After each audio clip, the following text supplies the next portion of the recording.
Globalisasi membuat jarak semakin tidak berarti.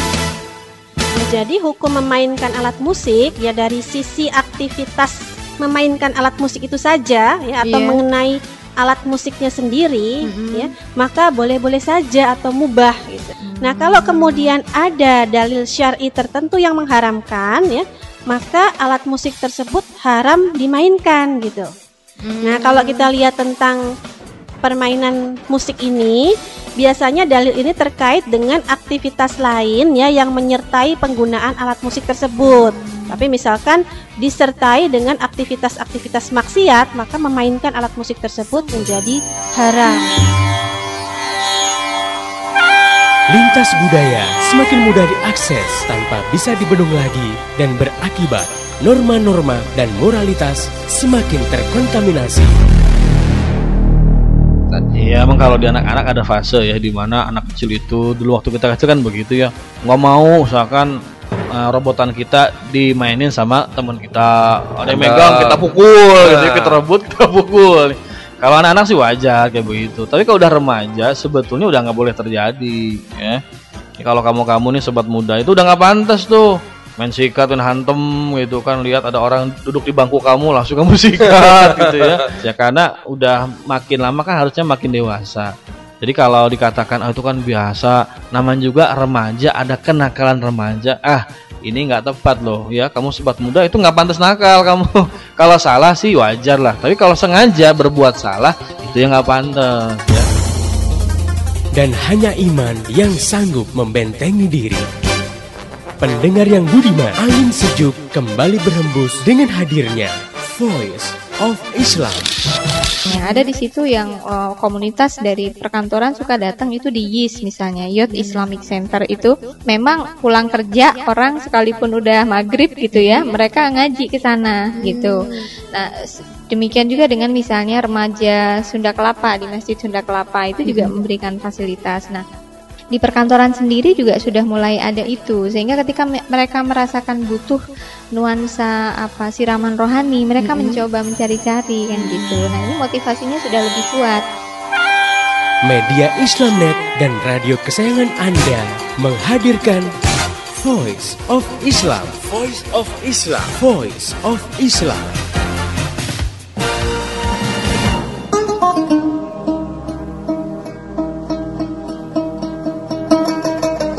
Halo Indonesia, Assalamualaikum warahmatullahi wabarakatuh. Gimana kabar Anda hari ini? Mudah-mudahan sehat walafiat, segar bugar. Kalaupun dalam kondisi sakit atau tertimpa musibah, mudah-mudahan Allah memberikan kesabaran kepada kita semua, dan mudah-mudahan itu semua berbalas surga. Baik pendengar budiman, kembali hadir di ruang dengar Anda, program Voice of Islam, kerja bareng media Islamnya dengan radio kesayangan Anda ini. Dan selama 30 menit ke depan, Voice of Islam akan mengisi ruang dengar Anda dalam rubrik Kisah-Kisah Teladan bersama saya Umar Abdullah sebagai narator kisah-kisah teladan dan penulis naskahnya, dan Dafir Langga sebagai penata suara dan lagunya. Pendengar yang budiman, fenomena munculnya nabi-nabi palsu sebenarnya bukan hal yang baru. Para nabi palsu sudah ada sejak masa Rasulullah Muhammad SAW masih hidup. Hal penting yang perlu kita ketahui adalah kenapa nabi-nabi palsu itu muncul, faktor-faktor apa yang mendukungnya, dan bagaimana tindakan Islam terhadap munculnya pemurtadan melalui nabi-nabi palsu ini. Oleh karena itu, kisah-kisah teladan kali ini mengangkat topik tindakan Rasulullah dan Al-Khulafaur Rasyidin terhadap nabi-nabi palsu. Allahumma salli ala sayyidina Muhammad wa ashir li zalimin bil zalimin wa akhrijna min bainihim salimin wa ala alihi wa sahbihi ajma'in. Pendengar yang budiman, ketika Rasulullah SAW masih hidup, sudah banyak bermunculan nabi-nabi palsu. Di kalangan Bani Asad ada Tulaiha, di Yaman ada Aswad al-Ansi, dan di kalangan Bani Hanifah ada Musailamah.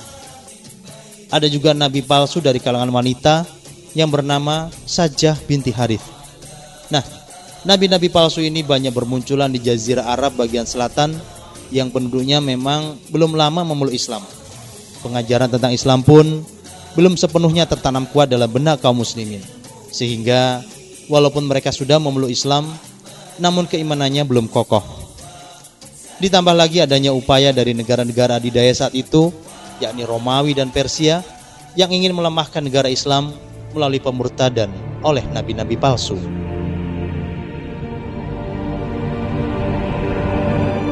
Pendengar yang budiman, salah satu nabi palsu itu adalah Aswad al-Ansi yang bergelar Dzul Khimar, artinya orang yang berkerudung.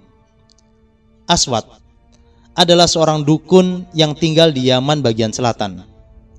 Dia seorang tukang sihir yang mampu membuat bermacam-macam muslihat dan mempengaruhi penduduk dengan kata-katanya.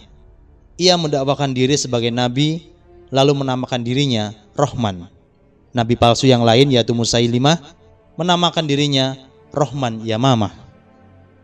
Pendengar yang budiman, Aswad mengaku memelihara setan yang dapat mengalahkan segala macam, juga dapat mengalahkan segala rencana musuh. Aswad tinggal di sebuah gua khoban di masjid. Orang-orang awam dalam jumlah besar banyak yang datang kepadanya karena tertarik pada kata-katanya dan terpesona oleh apa yang katanya adalah perkataan setannya. Aswad menguasai Yaman setelah melakukan kerusuhan. Ia pergi ke Najran. Di sana ia menyingkirkan Khalid bin Sa'id dan Amir bin Hazm, gubernur negara Islam untuk wilayah itu. Penduduk Najran yang terpesona oleh kemenangan Aswad segera bergabung. Kemudian Aswad dan orang-orang Najran pergi ke Son'a dan berhadapan dengan Syahr bin Bazan, gubernur negara Islam untuk wilayah Son'a. Aswad menyerukan sukuisme, yakni Yaman untuk orang Yaman. Syahr bin Bazan berhasil dibunuhnya. Pasukan Syahr pun berhasil dikalahkan.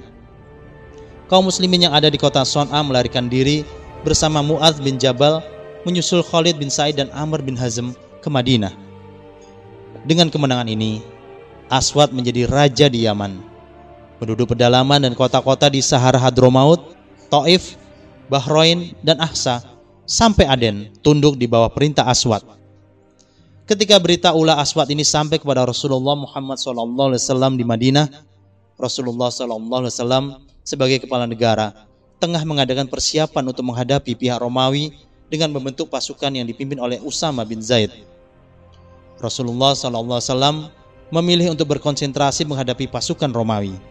Sementara untuk masalah Aswad, Rasulullah mengutus Wabr bin Yuhannas membawa sepucuk surat kepada pemuka-pemuka muslimin di Yaman dengan perintah agar mereka dapat mengembalikan kewibawaan Islam dan bersiap perang menumpas Aswad. Namun tak lama setelah itu, Rasulullah SAW jatuh sakit yang mengakibatkan tertundanya keberangkatan pasukan Usama. Sementara itu, di Yaman, Aswad al-Ansi alias Abhala semakin sombong dan menganggap enteng para bawahannya, hingga muncul makar yang berencana menggulingkan Aswad. Qais sang panglima angkatan bersenjata, Fairuz dan Dazwes menteri-menterinya, dan Azad istri Aswad berkomplot untuk menghancurkan Aswad. Aswad al-Ansi akhirnya dibunuh oleh Qais dan Fairuz, seorang muslim Persia yang memasuki rumahnya dan mendapatkannya sedang mabuk. Kepala Aswad kemudian dilemparkan. Pengawal istana pun segera mengepung mereka. Namun keadaan yang kacau itu segera tenang kembali setelah Qais, Fairuz, dan Dazweh menguasai keadaan. Demikianlah Aswad si nabi palsu itu mati sebelum Rasulullah berpulang ke rahmatullah. Pada malam kejadian itu, Rasulullah SAW mendapat wahyu. Tatkala beliau berkata, Al-Ansi dibunuh oleh seorang laki-laki yang mendapatkan berkah dari keluarga orang-orang yang penuh berkah. Ditanyakan kepada Rasulullah, siapa yang membunuhnya? Maka beliau menjawab, dibunuh oleh Fairuz. Demikianlah pendengar yang budiman, setelah Aswad si nabi palsu itu terbunuh, keadaan Yaman kembali seperti semula di tangan Mu'adz bin Jabal, gubernur negara Islam untuk wilayah Yaman.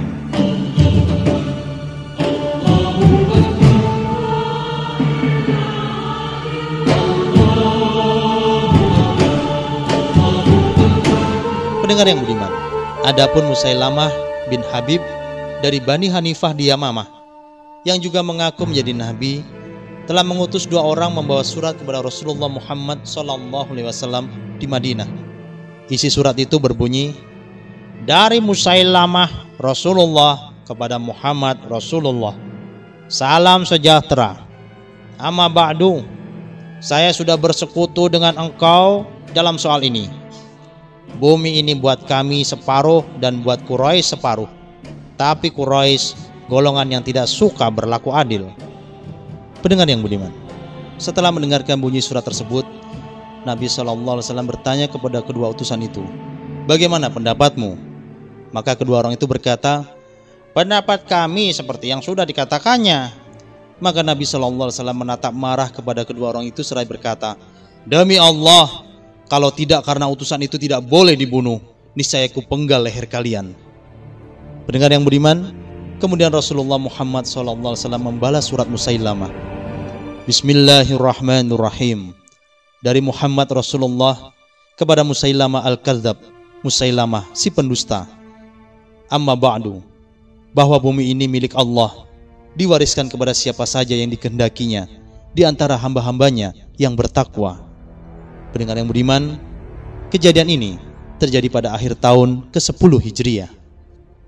Pendengar yang budiman, Musailamah al-Kadzab atau Musailamah si pembohong ini sempat menikahi seorang wanita yang juga mengaku sebagai nabi.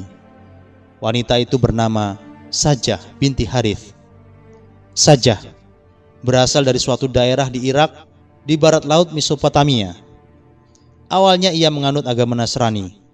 Sebagaimana penganut Yahudi, Sajah pun sangat mendendam kepada Muhammad dan para pengikutnya. Sajah termasuk Bani Tamim. Di kalangan Bani Tamim, Sajah menempatkan diri sebagai dukun.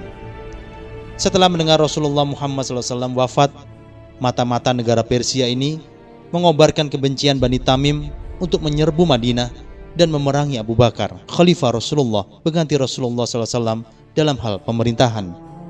Namun entah mengapa, Sajah mengurungkan rencananya itu. Kemudian Sajah pindah ke Yamamah dan menikah dengan Musailamah yang sama-sama mengaku menjadi nabi.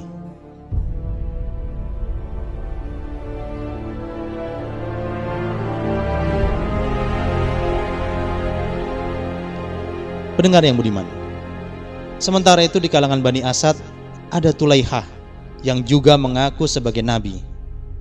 Tulaihah dulu adalah seorang dukun. Terhadapnya Rasulullah SAW mengirim Diror bin Azwar kepada wakil Rasulullah di Bani Asad agar menangani siapa saja yang murtad. Namun belum tuntas tertangani, tiba-tiba tersiar kabar Rasulullah Muhammad SAW wafat. Sebagaimana Musailamah, Tulaihah mempropagandakan bahwa Muhammad itu diutus untuk golongannya, dan dia pun juga nabi seperti Muhammad dan diutus untuk golongannya. Dia menginginkan agar golongannya, yakni Bani Asad, mendapat bimbingan dan hidayah. Begitu katanya. Pendengar yang budiman, hari Senin tanggal 12 Rabiul Awal tahun 11 Hijriah atau bertepatan dengan tanggal 3 Juni 632 Masehi, Rasulullah Muhammad SAW wafat. Begitu berita wafatnya Rasulullah SAW tersiar ke negeri-negeri Arab, bibit fitnah nabi-nabi palsu yang ingin menghancurkan Islam merebak ke segala penjuru. Daerah-daerah yang penduduknya baru masuk Islam, namun akidah Islam belum berakar kuat dalam jiwa mereka, menjadi sasaran empuk propaganda ini. Memang benar, penduduk-penduduk tersebut sudah masuk Islam, namun mereka belum kuat imannya. Pengajaran Islam pun belum tertanam kuat dalam jiwa mereka.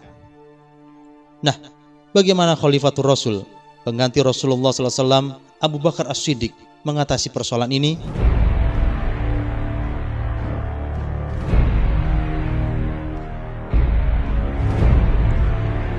Pendengar yang budiman, perintah pertama yang dilakukan oleh Abu Bakar As-Siddiq adalah meneruskan pengiriman pasukan Usamah menyeru Romawi yang tertunda saat Rasulullah SAW sakit hingga wafatnya. Alhamdulillah, dengan pertolongan Allah dalam perang melawan Romawi di bumi Palestina ini, pasukan Islam memperoleh kemenangan. Rampasan perang yang diperoleh pun tidak sedikit. Dengan kemenangan ini, kedudukan khilafah Islam meningkat menjadi negara adidaya yang disegani oleh Romawi dan negara-negara Arab di Jazirah Arab bagian utara. Pendengar yang budiman, sementara itu pada saat yang sama muncul orang-orang Islam yang tidak mau membayar zakat. Ada yang karena kikir, ada pula yang karena anggapan bahwa pembayaran zakat itu tidak berlaku lagi setelah Rasulullah SAW wafat. Mereka menolak membayar zakat kepada pemerintahan Abu Bakar. Kepada para pembangkang zakat ini, Abu Bakar memberantasnya dengan jalan memerangi mereka hingga mereka mau membayar zakat kembali. Akhirnya, kaum muslimin pada setiap kabilah yang membangkang membayar zakat ini cepat-cepat menunaikan zakat kepada khalifah Rasulullah ini. Pendengar yang budiman, setelah berhasil mengalahkan pasukan Romawi di bumi Palestina, setelah berhasil menyadarkan para pembangkang zakat, maka kini giliran para nabi palsu merasakan kekuatan iman as-siddiq ini. Dimulailah persiapan perang melawan orang-orang murtad atau biasa dikenal dengan nama Perang Riddah. Pendengar yang budiman, Abu Bakar membagi pasukan khilafah menjadi 11 brigade dengan masing-masing komandannya. Brigade pertama dikomandani Khalid bin Walid, ditugaskan mengempur Tulaiha bin Khuwailid dari Bani Asad. Selesai dari sana, Khalid bin Walid harus berangkat menghadapi Malik bin Nuwairah, pemimpin Bani Tamim di Butah. Brigade kedua dikomandani Ikrimah bin Abi Jahal menghadapi Musailamah dari Bani Hanifah di Yamamah. Brigade ketiga dipimpin Surahbil bin Hasanah membantu Ikrimah menghadapi Musailamah. Bagi Ikrimah dan Surahbil, tampaknya Yamamah cukup alot hingga dibutuhkan kehadiran pasukan Khalid bin Walid dalam pertempuran Yamamah. Brigade keempat dipimpin Muhajir bin Abi Umayyah Al-Makhzumi untuk menghadapi pasukan Aswad di Yaman. Brigade kelima dipimpin Suwaid bin Muqarrin Al-Ausi, ditugaskan ke Tihamah, Yaman. Brigade keenam dipimpin Ala bin Hadrami untuk menyerbu Hutam bin Dabi'ah, sekutu Bani Qais bin Sa'abah yang murtad di Bahrain. Brigade ketujuh dipimpin Huzaifah bin Mihsan Al-Ghifani dari Himyar untuk memerangi Zuttaj Lakit bin Malik Al-Azdi yang mengaku nabi di Oman. Brigade ke-8 dipimpin Arfajah bin Harsamah menuju Mohrah. Ke-8 brigade tersebut dikerahkan Khalifah Abu Bakar As-Siddiq radhiyallahu an ke semenanjung Arab bagian selatan mengingat kekuatan dan kegigihan kaum murtad. 3 brigade lainnya dikerahkan ke semenanjung Arab bagian utara. Sementara itu, Madinah dijadikan markas komando tertinggi seluruh pasukan.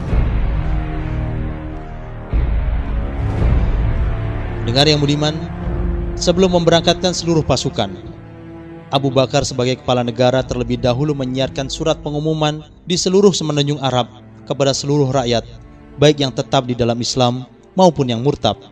Surat itu dimulai dengan ucapan hamdalah dan puji-pujian kepada Allah, kemudian menyebutkan bahwa risalah Muhammad itu benar datang dari Yang Maha Kuasa sebagai kabar gembira dan peringatan. Selanjutnya menyebutkan bahwa Rasulullah telah wafat setelah selesai menyampaikan apa yang diperintahkan Allah kepada umat manusia, dan Allah sudah menjelaskan itu kepada umat Islam dengan firman-Nya, A'udzubillahi minasyaitonirrajim, innaka mayyitun wa innahum mayyitun. Sungguh engkau akan mati dan sesungguhnya mereka pun akan mati pula. Quran Surat Az-Zumar ayat 30. Juga firman Allah, A'udzubillahi minasyaitonirrajim, wa ma ja'alna li basyarin min qablikal khulda afa imitta fahumul khalidun. Kami tidak menjadikan hidup abadi bagi seorang manusia pun sebelum engkau Muhammad, maka kalaupun engkau mati, apakah mereka akan hidup kekal?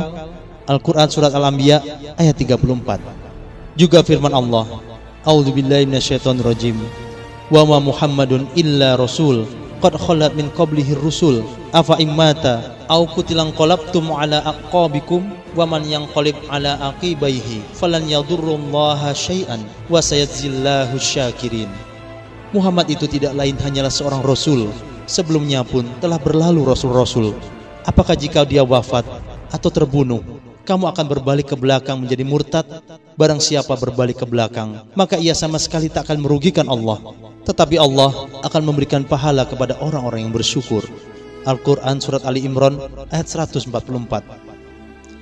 Pendengar yang budiman, setelah mengingatkan supaya orang tetap bertakwa kepada Allah dan bertahan dengan agama Allah, dalam surat tersebut Abu Bakar melanjutkan kata-kata beliau, kepada saya diberitahukan adanya orang-orang yang telah meninggalkan agamanya setelah berikrar di dalam Islam dan menjalankan segala syariatnya, berbalik tidak lagi mengindahkan Allah Subhanahu wa taala dan perintahnya, tetapi sebaliknya telah mengikuti kehendak setan.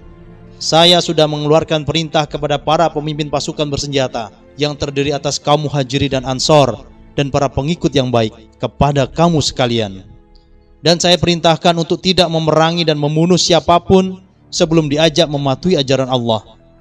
Barang siapa memenuhi ajakan itu, mengakui dan meninggalkan kesesatan, lalu kembali mengerjakan pekerjaan yang baik, maka harus diterima dan dibantu. Tetapi barang siapa tetap membangkang, maka harus diperangi dan jangan ada yang ditinggalkan. Mereka harus dihujani dan dibakar dengan api, dibunuh, perempuan dan anak-anaknya ditawan. Dan siapapun janganlah diterima kecuali ke dalam Islam. Barang siapa setuju, itulah yang baik untuk dirinya. Dan barang siapa mengelak, Allah tidak akan lemah karenanya. Aku sudah memerintahkan utusanku untuk membacakan surat ini kepada setiap kelompok dari kamu sekalian. Dan ajakan itu ialah dengan azan. Pendengar yang beriman, demikianlah. Saat itu, jika muslimin menyerukan azan dan orang menyambut azan tersebut, mereka dibiarkan. Dan kalau tidak menyerukan azan, ditanya apa sebabnya. Kalau menolak, maka cepat-cepat ditinggal.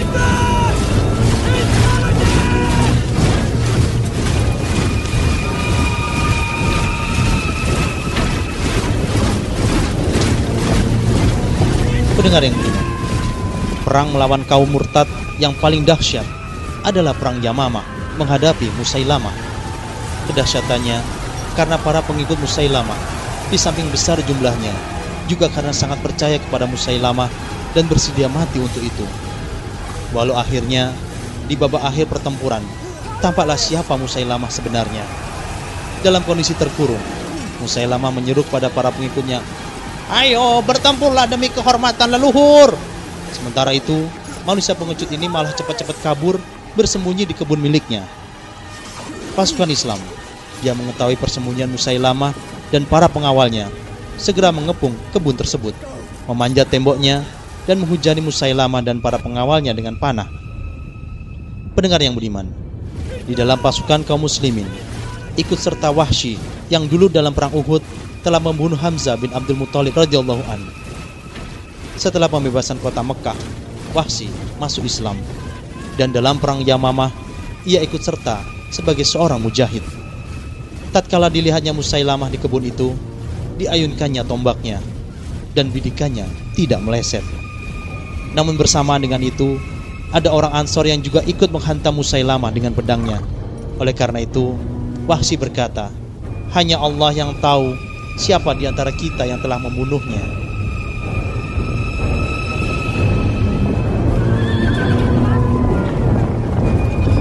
Demikianlah pendengar yang beriman, kita bisa menyaksikan bagaimana khilafah Islam sangat serius melindungi akidah warga negaranya dari pengerusakan-pengerusakan para nabi palsu. Di satu sisi, khilafah Islam melarang pemaksaan seseorang memasuki agama Islam. Di sisi lain, khilafah Islam melarang dengan keras pemurtadan-pemurtadan yang terjadi. Karena peradaban Islam memandang penjagaan terhadap akidah Islam kaum muslimin menjadi salah satu tugas utama negara. Sementara peradaban sekuler liberal memandang penjagaan akidah warga negara bukanlah tugas utama negara. Negara bahkan tidak boleh turut campur dalam urusan akidah warga negaranya. Hingga dalam negara sekuler liberal, warga negara bebas berakidah. Dia boleh beragama, boleh juga tidak beragama. Dia boleh masuk Islam, boleh juga murtad dari Islam. Dia boleh taat pada agamanya, boleh juga membuat agama yang baru. Kalau mau, bahkan menjadi nabi-nabi baru. Jadi, pilih mana? Peradaban Islam atau peradaban sekuler? Berbuai bayu melembut sukma, menghantar hembusan gema azan perkasa, menerpa hati yang lena dan lupa, membangkit jiwa giro juangku. Lungai terbangun selepas mimpi dunia, berbasuh gelora iman.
menerjang segala halang, merintang menang hingga di penghujung jalan takdir mulia, gugur di tanah para syahid tercinta.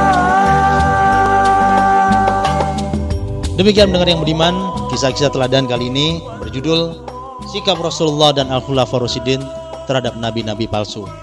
Jika Anda punya kisah-kisah teladan yang bagus, silakan kirim ke radio kesayangan Anda ini, atau bisa juga di email ke mediaislamnet@yahoo.com. Kritik, saran, masukan bisa Anda SMS ke 0856 9492 4411.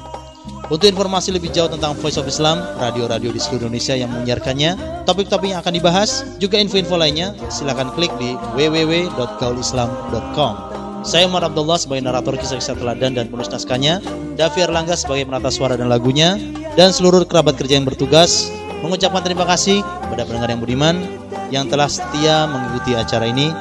Pesan saya, sampaikan apa yang Anda peroleh dari acara ini kepada yang lain agar rahmat Islam bisa segera tersebar luas, termasuk di kota Anda yang tercinta ini. Mari menimbang masalah dengan syariah. Assalamualaikum warahmatullahi wabarakatuh. Kak, tahu nggak kalau Indonesia dulu tuh pernah menerapkan syariah Islam? Tahu dong. Tahu nggak kalau Indonesia itu pernah jaya saat menerapkan syariat? Tahu dong. Kok tahu sih, Kak? Ya tahu lah. Kakek dulu pernah hidup di masa itu. Loh, kamu tahu dari mana? Kakek belum tahu ya. Sekarang kan sudah ada visi di sejarah penerapan syariat Islam di Indonesia, Kak. Yang bikin Ustadz Umar itu loh. Kenapa, Kak? Kakek terharu. Mudah-mudahan sejarah penerapan syariat Islam di Indonesia bisa terungkap. Mudah-mudahan bangsa ini kembali mulia, kembali jaya seperti dulu. Bangsa yang pernah mulia mencapai jaya saat menerapkan syariah. Segera dapatkan VCD Sejarah Penerapan Syariah Islam di Indonesia, karya Ustadz Umar Abdullah. Hubungi Media Islamnet di 0856 9492 4411.